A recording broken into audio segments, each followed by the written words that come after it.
You've probably experienced wanting to draw something, whether it's a photo reference or an art reference of your favorite artist, and ending up with something that looks nothing like what you were imagining. And we call this having inaccurate proportions. So why is it that some artists can draw what they see while others can't? It might be tempting to think that it's talent, but it's actually something very different. In this video, I'll show you what it is, and I'll give you the key to accurate proportions. Imagine you drew a character and you feel like something is wrong, but you're not sure exactly what it is. So you've probably tried watching some tutorials from professionals in their drawing process, and you tried following along, starting with a circle and some lines, and then you get to the features. You draw one eye first, it looks kind of okay, you struggle with the other, then you draw the nose, then the mouth, and it starts to feel like something is wrong, but you're not sure where it's coming from. So you try changing the size of the features, making them smaller, making them bigger, rotating them, but nothing seems to really help. And sometimes the drawing becomes even worse the more you try to fix it. How? But let me ask you, how do you know where to place the features? Well, you've probably watched some tips and tricks about proportions where all the features need to be. Like the distance between the two eyes is another eye, or like that the space between the lips and the nose is the same as the lips to the chin. But if you look at different art styles or different people, everyone has different proportions. Some have bigger noses, others have smaller noses, some have bigger eyes, and so on. Professional drawings don't seem to follow these rigid rules. And that's because proportions are not fixed. They're not something that you need to remember and memorize. They change from one person to the next. They're never the same. And when you're relying on fixed proportions, it leads to you drawing similar faces over and over again, and you get what people call same face syndrome. And at that point, art stops being fun anymore because you're just drawing the same things. And the real problem is coming from the fact that you're just guessing the proportions. You're not sure that what you drew is even supposed to be there. You just placed it there hoping that it will look good. And guessing the proportions leads to what artists call hit or miss results, where you draw something that you like one day only to draw something that you absolutely hate the next. And you're just sitting there wondering, what did I do wrong? And if you're just guessing the proportions, you won't even know what you need to fix in your work. You will start feeling stuck with your art. You just keep on guessing,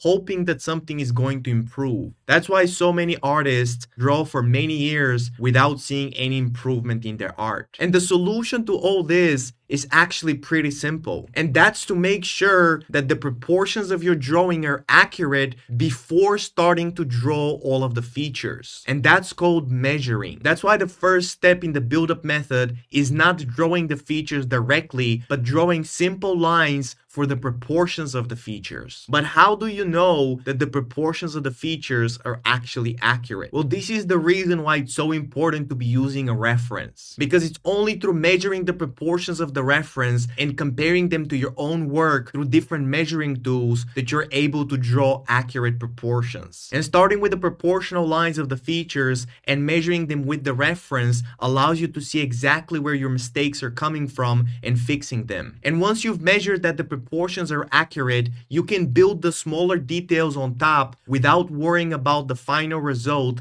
and wondering where the mistakes are coming from. This will allow you to start drawing accurately what you see and start creating consistent results that you like one after another. You will feel inspired by art again because you're gonna start making progress instead of just feeling stuck. And measuring is simply a learning tool. It's not cheating. It's like the training wheels of a bike that allows us to start riding the bike by ourselves. And the better we become, the less we need to rely on it. But in the beginning, it's absolutely crucial to get started. Otherwise, you can really hurt yourself. And nobody was born being able to draw what they see. Some artists just keep guessing the proportions of their drawings and then wonder why they feel stuck with their art, while others simply draw by measuring the proportions of the references, which allows them to improve at drawing. And it's this constant check-in with the reference through measuring the proportions that allows you to get better better at drawing what you see. It doesn't happen overnight. The more you measure, the more you improve what's called your hand and eye coordination. Imagine a basketball player throwing a ball into a hoop. Every time he misses, he's able to adjust his shot and technique and become better. And the more he throws, the less he misses. This is why it feels like professionals are making almost no mistakes, and even if they do, they're able to catch them immediately because of their well-developed hand and eye coordination. But if you're not able to accurately draw what you see, it's like trying to improve at basketball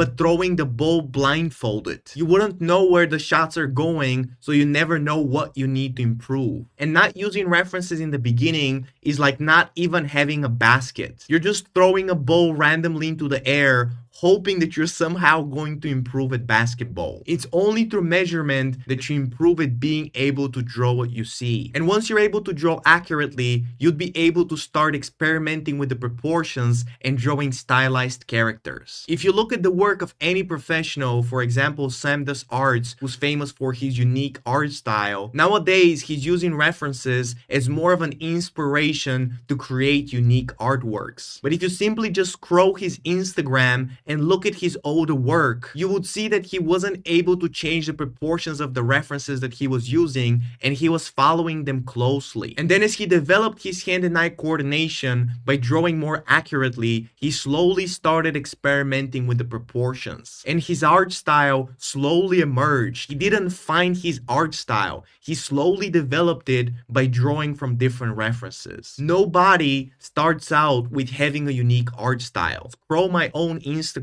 and you would see the same thing. If you also look at some of our students who've used the build-up method to improve their work, they all started at different level and different background in art and are now able to explore different art styles. But they all started with the first step, which is having accurate proportions in their drawings. This is why proportions is the first art fundamental, because without it, you won't be able to improve a drawing. And there's different tools for measuring the proportions of your drawings. You can use what artists call guidelines, which are long thin lines that you can draw on a separate layer and turn on and off periodically just to check how accurate your placement is and then apply changes. You can draw different angles on top of the reference and compare them with your own drawing. You can also bring your work on top of the reference to check where your mistakes are coming from, then bring it back and actually be able to fix it. And all of this are great learning tools and help you with developing your hand and eye coordination. So the key to proportions and being able to draw accurately is measurement. And what you need to do is, instead of just guessing the proportions, you need to start using the different measuring tools and measuring the proportions when drawing from references. So you'll be able to start catching your own mistakes and improving your hand and eye coordination. You now understand how proportions and measuring works, but it's not enough to just watch and remember this information. It's important that you actually practice and apply it. Otherwise, it'll just be some pointless theory that you forget, leaving you stuck with your art. That's why in the next video, Practicing Proportions, I'll show you how to start your character drawing so you can always have accurate proportions no matter what art style you're going for. It's a 32-minute video and it's absolutely packed with drawing tips. So make sure you watch it and practice alongside me. I'll see you there.